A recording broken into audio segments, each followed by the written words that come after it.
마가복음 4장 3절에서 9절까지입니다. 마가복음 4장 3절에서 9절까지 같이 봉독하겠습니다.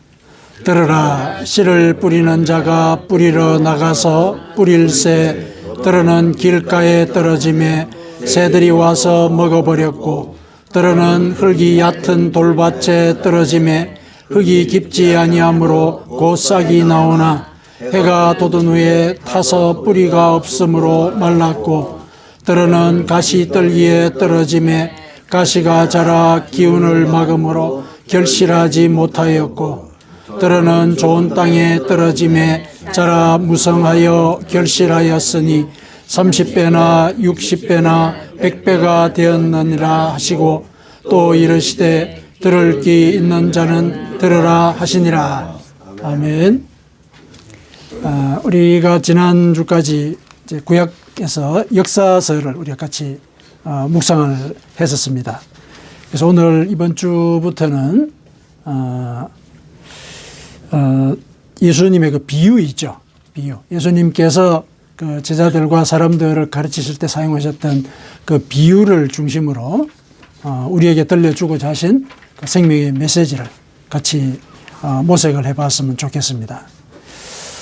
오늘 이 본문은 이제 마가복음에서 소개되고 있는 예수님의 이제 첫 번째 비유에 해당합니다. 이거는 이제 소위 그 씨 뿌리는 자의 비유로 알려져 있죠. 씨 뿌리는 자의 비유. 그래서 대개는 이 씨 뿌린 자의 비유를 우리가 읽을 때 말씀을 받는 그 마음밭의 상태, 그걸 우리가 돌아볼 수 있어야 한다. 이런 취지로 그 말씀을 우리가 되게 일반적으로 해석을 하지요. 해석을 하는데 큰 취지는 그러합니다. 그 하나님의 말씀을 받을 때 그 말씀을 뿌리를 내리게 하고 또 양분을 얻게 해서 자라게 할 만한 그 토양. 그 토양이라는 것이 결국은 우리의 마음밭이라는 거죠. 근데 그 마음밭의 상태가 어떠해야 그 말씀의 씨앗이, 그 복음이 결실을 하게 될 것인가. 이걸 이제 고민하게 만드는 그런 내용이죠. 그래서 그것과 관련해서 하나님께서 우리에게 어떤 마음의 자세, 또 어떻게 하면은 이런 그 좋은 땅과 같은 마음밭을 일구게 될 것인가. 이런 것들을 같이 한번 살펴봤으면 좋겠습니다. 자, 오늘 본문에서 이제 예수님께서 들으라 하고 이제 말씀을 먼저 하셨죠. 그런데 이 비유한 내용들을 가만히 보니까 표면적으로 읽으면은 그 농사와 관련된 내용이죠. 농사와 관련된 내용이거든요. 그런데 예수님께서 말씀을 전하는 그 상황을 우리가 생각을 해볼 때 이 농사에 관한 얘기를 하는 이게 어떤 의미였을까? 사람들은 좀 의아해했을 것 같아요. 그렇죠? 사람들이 예수님께 기대하는 것은 실은 많은 기적을 그동안 행하셨고 또 진리의 말씀으로 그 콧대 높은 종교 지도자들을 이렇게 가르치신 이런 인상들을 갖고 아마 또 이 자리에 왔을 거란 말이죠. 그래서 예수님께서 이제 무슨 말씀을 하시나 이렇게 이제 들으려고 했는데 뜬금없이 사실상의 이 상식적인 얘기를 하신단 말이죠. 여기 나온 얘기들은 가만히 생각해 봐도 그렇지, 당연한 얘기지, 이렇게 우리가 받아들일 수 있는 그런 내용이지 않습니까? 그렇죠? 길가에 예를 들어서 씨앗이 뿌려지면은 그 새가 와서 먹어버릴 거고, 돌밭에 뿌려지면은 그 뿌리를 많이 못 내릴 거다. 왜냐하면은 흙보다는 돌이 많으니까 그 흙층이 얕아가지고 뿌리를 많이 못 내릴 거니까 곧 말라 죽게 될 거다. 우리 이제 상상을 할 수 있는 거죠. 그리고 가시떨기에 떨어지게 되면은 이게 자라다가 이 가시에 찔려가지고 제대로 이렇게 결실을 못하게 될 것이다. 상상할 수 있는 거죠. 그런데 좋은 땅에 떨어지면은 당연히 30배, 60배, 100배 풍성한 결실을 맺을 것이다. 그렇죠? 이게 상식적인 얘기란 말이죠. 굉장히 당연한 얘기인 것이죠. 당연한 얘기. 그러면은 이제 제 얘기를 듣고 있던 입장에서 우리가 이제 그 자리에 있다고 생각해 보시죠. 무슨 말씀을 하려고 그러셨지? 그냥 알고 있는 얘기잖아, 우리가. 이런 생각을 할 수 있지 않습니까? 그런데 이 말씀을 하신 뒤에 이 말이 어떤 의미인지 설명을 안 하셨거든요. 설명을 안 하셨어요. 그냥 이렇게만 말씀을 하셨어요. 그러니까 일종의 비유인 것이죠. 비유. 그냥 모든 사람들이 상식적으로 알고 있는 그 얘기만 하고 가셨다. 이 얘기는 결국은 예수님께서 그동안 영혼의 구원을 위해서 해오신 그런 이력을 배경으로 할 때 이건 이제 비유인 거죠. 비유. 그러면은 저 비유가 무슨 뜻일까? 이거 고민해야 되잖아요. 고민해야 되거든요. 우리가 사실 구원의 진리를 찾기 위해서 그 매주 예배도 드리고 이제 이런단 말이죠. 그렇다면은 선포되는 그 말씀의 의미를 우리가 사실 숙고를 해야 되거든요. 무슨 의미일까? 이게 내 삶 속에서 어떤 영향을 끼칠까? 어떻게 해야 이 말씀의 의미를 내가 실현하면서 살까? 이 고민을 해야 되거든요. 그런데 일반 무리들이 이런 말씀이 주어졌을 때 여기에 대해서 그런 반응을 보였을까? 이건 이제 한번 생각해 볼 필요가 있는 거죠.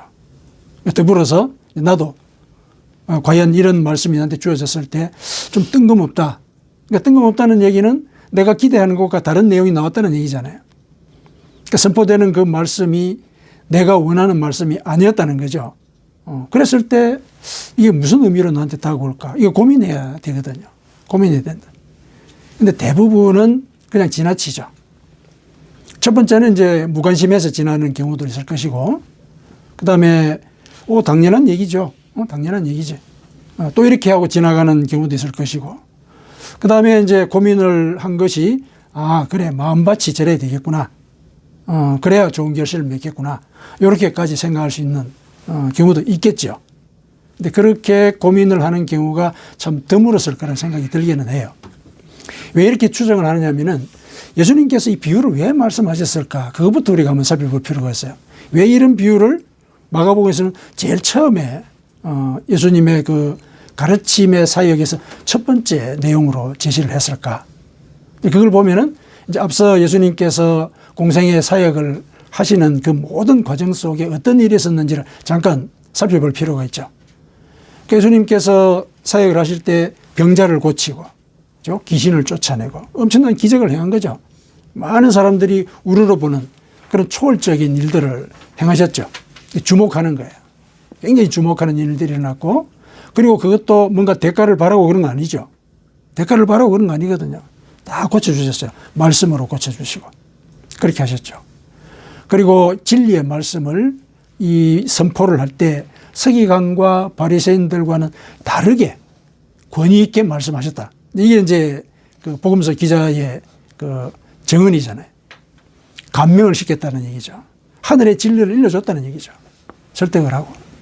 그렇게 해서 선포를 하고 사역을 하셨는데 거기에 대한 눈에 띄는 반응이 뭐였습니까? 특히 서기관들과 바리새인들로부터 오는 그 반응이 뭐였었어요?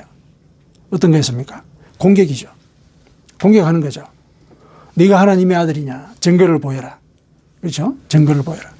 네가 귀신을 쫓아냈는데 그거는 귀신의 왕을 꼬드겨 가지고 그렇게 하는 거다. 너 귀신 들렸다. 그런 거죠.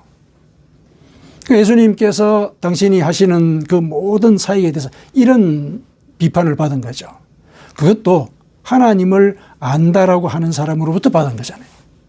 그렇죠. 서기관과 바리새인들은 하나님에 관한 나름의 확고한 정보를 갖고 있는 사람들이죠. 전문가였죠. 하나님에 대해서는. 근데 그런 사람들이 예수님에 대해서 그런 공격을 하는 거란 말이죠. 그런 공격을 하는 거죠. 이게 이제 배경인 거죠. 이 배경 하에서 이 비유가 나온 거란 말이죠. 하나님을 믿는다고 하는 사람들이 그 마음밭이 어떠할진데 저렇게 하나님의 일을 하는 것에 대해서 날선 비판을 하는가. 이제 그런 걸 가르치고 하신 것이죠. 그래서 하나님을 안다라고 하는 저 사람들도 마음이 길가와 같은 그런 사람이 있고 돌밭과 같은 사람이 있고 가시떨기와 같은 사람이 있구나. 그걸 가르치신 거죠. 그래서 우리가 이제 이런 배경 하에서 이 비유를 볼 때 오늘날 상황에 접목을 해보면은 신앙이 먼저인가 인격이 먼저인가 이런 걸 한번 생각해 볼 필요가 있는 거죠. 신앙이 먼저인가 인격이 먼저인가. 그래서 오늘 이 본문의 말씀은 아마 그런 주제를 갖고 우리로 하여금 우리 삶도 같이 접목을 해서 돌아보게 만드는 그런 내용일 거라 우리가 정리를 해볼 수가 있습니다. 그러니까 내가 하나님의 말씀을 믿는 자다, 하나님의 자녀다, 이런 생각을 갖고 있는데 과연 그게 내 마음속에서 어떤 의미로 이해가 되고 있고 또 실제로 내가 그 알고 있는 그대로 행동하고 있는가. 그 행동하고 있는 그게 결국은 인격으로 드러나는 거거든요. 그렇죠? 말씀이 우리를 변화시키지 않습니까? 이게 진리란 말이죠. 그러면 진리가 나를 변화시켰을 때 내가 그 진리를 이해하고 믿고 있는 것의 표시는 인격화되는 거죠. 인격으로 드러난단 말이죠. 그러니까 여기에 나오는 이제 예를 들어서 길가라든지 돌밭이라든지 가시떨기는 말씀이 뿌리를 못 내린 그런 상황이지 않습니까? 인격화가 안 되는 거죠. 그러니까 신앙을 갖고 있는 사람, 말씀을 받는 사람이잖아요. 전부 다. 말씀을 다 받는 마음에 바친데 그것에 대해서 반응하는 것이 인격화가 안 된 상황으로 나타나게 있는 거죠. 근데 이런 경우가 우리 주변에 많지 않습니까? 하나님을 믿는다고 하는 그 사람들의 언행이라든지 행실이라든지 이런 것들에 대해서 참 안타까울 때가 참 많이 있지 않습니까? 그런 경우란 말이죠. 그랬을 때 예수님께서는 이 말씀을 갖고 우리에게 뭘 하기를 원하시는가? 그걸 우리가 따져봐야 되겠습니다. 이 비유를 말씀하시고 난 뒤에 예수님께서 들을 귀 있는 자는 들으라 이렇게 얘기를 하셨죠. 비유의 의미를 이 무리들을 향해서 설명하지 않으셨어요. 그러면서 마지막에 하신 말씀이 들을 귀 있는 자는 들으라 이 말씀을 하셨어요. 이게 뭐겠습니까? 들을 귀 있는 자는 들으라. 1차적으로는 숙고해라. 무슨 의미인지. 무슨 의미로 내가 이 비유를 알려줄 것인지 고민해라. 이런 얘기겠죠. 그거는 이제 다시 한 번 더 구체화한다면은 이 비유의 의미를 알지 못한다면은 나한테 물어라. 나한테 물어라. 이런 의미일 수도 있거든요. 그런 초청이에요. 실제로 그러했기 때문에 제자들이 예수님께 나와서 이 비유의 의미를 여쭈었죠. 그렇죠. 여쭈었습니다. 무슨 의미로 그 말씀을 하신 것입니까? 그랬을 때 예수님께서 차근차근 제자들에게 일러주셨죠. 이게 말씀을 받는 마음의 자세를 가리키는 것이다. 그런데 이 마음의 자세가 어떤 사람은 그냥 무관심한 사람이 있고 또 어떤 사람은 예를 들어서 막 염려, 근심이 많은 사람이 있고 또 욕심이 많은 사람이 있고 그러다 보면은 이 말씀이 제대로 결실하지 못한다. 그래서 좋은 밭의 상태가 돼야 된다. 그럼 뭐겠느냐? 그게 뭐겠느냐? 앞서 얘기했던 그런 것들에 대해 주목하라는 얘기죠. 네 마음속에 염려가 있느냐? 무관심이 있느냐? 그리고 네 속에 말씀을 말씀으로 받지 못하게 만드는 너만의 주장. 그게 탐욕이죠. 탐욕이라는 게 그런 거 아닙니까? 자기 원하는 대로 하려고 하는 거. 그러니까 네가 옳다고 생각하는 어떤 입장. 그런 것들이 내 속에 뿌리 내리고 있는 건 아닌지 그거 돌아봐야 된다. 이걸 이제 제자들에게 일러주신 거잖아요. 일러주셨죠. 그러니까 들을 귀가 있는 자들이었어요. 제자들은. 왜냐하면 찾아왔잖아요. 무슨 의미인지 알고자 했다는 얘기죠. 그러니까 진정으로 하나님을 믿고자 한다면은 그 말씀의 의미를 물어야 되는 거예요. 그 강단에서 선포되는 말씀뿐만 아니라 성경을 읽으면서 이 말씀이 무슨 의미일까? 이게 분명히 진리인데 이게 무슨 의미인지 모르겠다. 물으라는 얘기죠. 물으라. 그러니까 물었을 때 그 의미가 알려지는 거죠. 그러니까 그 묻는 행위 자체는 여러 가지 양태로 드러날 수가 있습니다. 그러니까 설교를 듣는 것도 묻는 행위일 수 있죠.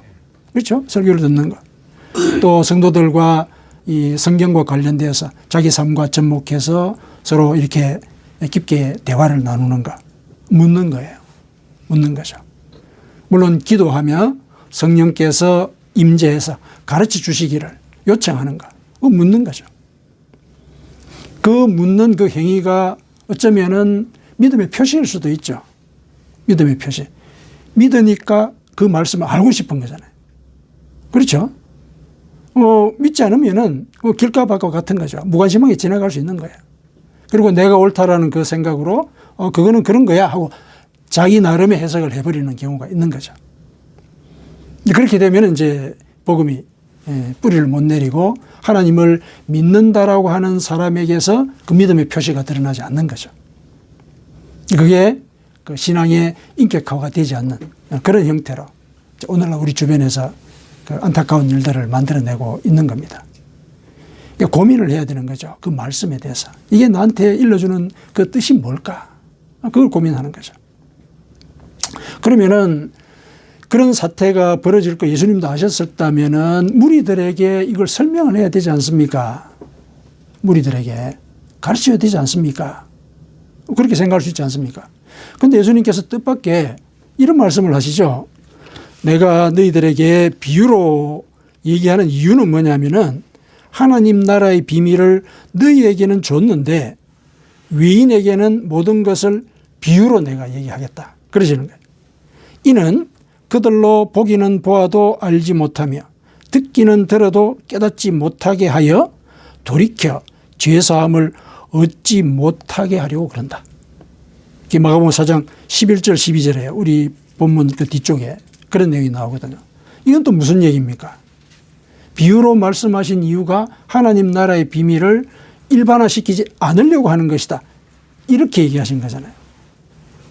그러면은 예수님께서 이 땅에 만인을 구원하기 위해서 오셨다라는 그 뜻이 이상해지잖아요. 의미가 없어져 버리는 거죠. 그 자체가.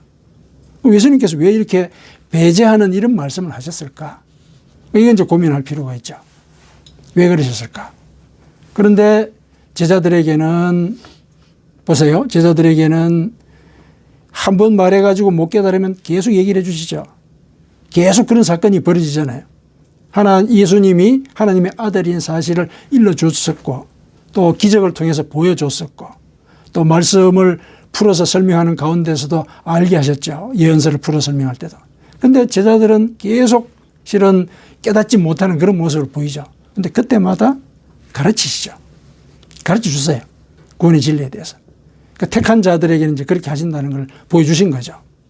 그러면은 택한 자들만을 위한 예수님인가? 이렇게 이제 우리가 얘기를 해볼 수가 있는 거죠. 그럼 만인의 이 세상을 사랑하여 당신이 이 땅에 독생자를 보내셨다. 이건 무슨 의미냐? 그 세상은 누구의 세상이냐?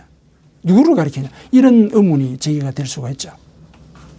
그렇다면은 우리가 알고 있는 그 만인의 구원자 예수, 이게 성립이 안 된다는 얘기죠. 예수님께서 그렇게 얘기를 하셨거든요. 그런데 예수님의 그 행적들을 살펴볼 때는 또 안 그렇거든요. 만인들에게 사실 무리들에게 다 가르치셨어요. 제자들에게도 일일이 일러주시고 다 그러셨거든요. 병자를 예를 들어서 뭐 너는 하나님을 믿으니까 내가 너를 고쳐주겠다 안 그러셨죠. 처음에 그 아픔을 보시고 민망히 여기사 고쳐주신 거예요. 인간적인 조건 그 자체만 보신 거죠. 그렇게 하신 분이 이런 말씀을 하셨다. 이건 무슨 의미일까? 이거는 이제 이사야서로부터 우리가 확인할 수 있는 그 히브리인들의 그 서술 방식이라고 볼 수가 있죠. 내가 실제로 그들을 완악하게 만들어서 그들을 벌하는 상태로 내버려 가도록 하겠다. 구약에서도 그런 얘기 나오잖아요. 그런 얘기 나오거든요. 바로의 마음을 완강하게 하사. 그죠? 그래서 자꾸 말을 안 듣게 했다. 이렇게 이제 표현이 되어 있는데 그거는 무슨 의미냐면은 하나님께서 실제로 그렇게 하셨다는 것이 아니고 그들이 그런 상황에 더욱더 마음을 닫고 더 완악하게 굴더라는 얘기예요. 그래서 결국은 하나님이 그렇게 하셨던 것이라고 말할 수밖에 없는 상황이 벌어졌다는 거예요. 그만큼 마음이 완악해졌다. 그러니까 예수님께서도 서기관과 바리새인들이 하는 일들이 사실 이런 것이다. 그들이 귀는 갖고 있는데 들을 귀가 없다. 내가 말할 때마다 더욱더 그들은 귀를 닫고 더욱더 마음을 굳게 만들어서 나를 더 세게 공격한다. 상황이 그렇게 전개되는 것이다. 그렇다면 그들은 멸망할 수밖에 없는 것이다. 이런 취지로 하신 말씀이에요. 이런 취지의 말씀을 히브리 사람들은 하나님이 그들을 완강하게 하셨다. 그들의 길을 막으셨다. 그들의 눈을 덮으셨다. 이렇게 표현을 했다는 거죠. 예수님이 이제 그 얘기를 하고 있는 거죠. 그러니까 만인을 구원하기 오신 것은 맞습니다. 맞는데 다만 만인을 위해 그들에게 일러줬던 그 말, 그거를 받아들이는 마음의 자세가 필요한 거죠. 받아들이는 마음의 자세. 내가 모르겠으면은 문의하라는 얘기예요. 알아보려고 고민하라는 얘기죠. 어떤 구원의 뜻을 갖고 이 말씀이 나에게 주어졌는지 성령의 지혜를 간구하라는 얘기죠. 그 문의하는 그 과정이 믿음을 키우는 과정이고, 이게 내가 이해가 된다면은 이게 진리니까 진리를 쫓아가야죠. 진리를 고민한 사람이니까 진리를 쫓아가려는 마음이 있는 거잖아요. 그게 인격을 변화시키는 거죠. 그게 인격을 변화시키는 거거든요. 그러니까 인격이 먼저냐 신앙이 먼저냐 이런 문제가 아닌 거예요. 인격과 신앙은 같이 가는 거죠. 물론 순서를 정하라 그러면은 신앙이 먼저죠. 하나님을 먼저 알아야 되는 거죠. 하나님을 먼저 알고, 그래서 하나님께서 일러주시는 그 말씀에 대해서 문의하는 거죠.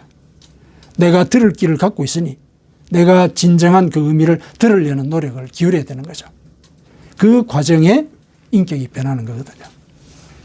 그러니까 인격은 이 내가 신앙을 갖고 있는 것의 증거예요. 증거란 말이죠. 그렇게 이제 우리에게 그 인격과 신앙의 문제를 우리에게 일러주고 계시다. 이렇게 이제 이해를 할 필요가 있습니다. 신앙이 없는 인격, 인격이 없는 신앙. 오늘날 우리 이런 현상들을 많이 보지 않습니까? 많이 보거든요. 신앙이 없는 인격. 도덕적으로 보면 굉장히 훌륭한 사람이 어떻게 보면 인격이 있으니까. 그렇죠. 인격이 있습니다. 근데 구원의 문제에 관한 한 인격이 구원을 담보하지는 않거든요. 부자 청년의 경우가 그렇죠. 부자 청년. 부자 청년이 어느 날 예수님께 와서 선한 선생님이요, 제가 어떻게 영생을 얻겠습니까? 이렇게 질문을 했죠. 그랬을 때 예수님께서 뭐라 그러셨습니까? 율법에 있는 그 계명들을 언급을 하셨죠. 이거를 지켜라. 그랬더니 제가 그걸 어릴 때부터 지켰습니다. 이렇게 얘기를 해요. 도덕적으로 살았던 얘기죠. 인격적인 삶을 살았어요. 인격적인 삶을 살아서 제가 그렇게 지켰습니다라고 예수님께 고백을 한 걸 보면서 예수님은 그를 사랑하사, 마음이 그렇게 돼 있죠. 귀하게 여긴 거예요. 아, 말씀을 말씀대로 지키려고 하는구나. 하나님을 믿는 그런 믿음을 갖고 있구나. 인정하신 거죠. 인정하셨습니다. 그러면서 이제 더불어서 하시는 말씀이 이거죠. 그런데 한 가지, 요거는 내가 너한테 영생을 얻기 위한 어쩌면은 최종적인 보루일 수 있는 이걸 한번 너한테 얘기를 해보겠다. 그러면서 네가 가지고 있는 그 재산을 팔아서 가난한 자들에게 다 나눠주고 나를 따르라. 이렇게 얘기를 하셨거든요. 그 말씀을 듣고 이 부자 청년은 고민하면서 가더라. 근데 그에 대한 설명의 전제가 재산이 많음으로 고민하여 돌아가더라. 이렇게 돼 있죠. 그러면 뭡니까? 이 청년이 하나님의 말씀을 지키고 있었던 그 모든 과정이 실은 재산 때문에 그랬던 거예요. 재산 때문에. 사실 우리가 재산이 있고 생각만 바로 가지면은 아주 거룩하게 살 수 있습니다. 그렇지 않겠습니까? 우리가 그냥 아주 단순하게 얘기하면은 돈이 없어가지고 저질러지는 일들이 참 많거든요. 돈이 없어서 마음 상하는 일들이 많아요. 배려 못하고. 그래서 후회하고. 이런 일들이 참 많거든요. 근데 돈이 있다고 보십시오. 다 해줄 수 있습니다. 가난한 사람 다 도울 수 있고, 도덕적으로 칭송받을 수가 있죠. 그런 일들을 무궁무진하게 할 수가 있습니다. 예수님께서 그렇게 질문하신 거예요. 부자 청년에게. 네가 하나님의 말씀을 지킨 그게 혹시 너 재산 때문에 그게 너를 안전하게 지켜주니까 그래서 네가 그 말씀을 지켜가지고 이제는 영생까지 얻으려고 하는 그런 마음을 품은 것이 아니었더냐. 너 그거 한번 살펴봐라. 예수님이 질문을 던지신 거예요. 너의 그 신앙생활이라고 하는 것이 네가 가지고 있는 그 물적인 자원, 자기 개인의 능력일 수도 있죠. 그것 때문에 그게 너를 거룩하게 만들고 너로 하여금 선한 선생에게 너가 선하다는 인정을 받고자 하는 그런 마음을 만든 건 아니냐. 이거 질문하신 거예요. 그러니까 그거를 질문을 받아들고서 이 청년은 재산이 많은 거로 돌아갔다. 이렇게 나오거든요. 그러면은 이제 결국은 신앙이 없는 거죠. 만일에 돈이 없었다면, 재산이 없었다면은 예수님께 나와서 자신의 선함을 얘기할 수 없는 그런 삶을 살았을 가능성이 있는 거죠. 그렇다는 얘기죠. 그러니까 신앙이 없는 인격이라고 하는 것은 이제 결국 그런 결말을 맞게 되는 것이죠. 예수님께서 그 청년을 보고 뭐라 그러셨습니까? 돌아가는 청년을 보고. 부자가 천국에 들어가는 게 낙타가 바늘구멍에 들어가는 것보다 더 어렵다. 그런 얘기를 하셨거든요. 그러니까 이 신앙이 없는 인격은 이제 결국 그렇게 되는 거죠. 결국은 자기 옳음만 남는 거예요. 자기 옳음. 자기가 옳은가. 내가 선하다고 생각한 이 일을 하는가. 물론 도덕적으로는 좋아요. 보기가. 그러나 그게 구원을 보장하지는 않는다는 거죠. 그러니까 자기의 그 도덕적인 옳음 자체가 자기를 신으로 만드는 거예요. 그거를 이제 지적을 하신 것이죠. 인격 없는 신앙에 대해서는 바리새인들을 보면 알 수 있죠. 그렇죠? 인격 없는 신앙들. 얼마나 신앙이 투철합니까? 이 사람들은 11조를 할 때 자기 밭에서 기르는 채소에 대해서도 11조를 해요.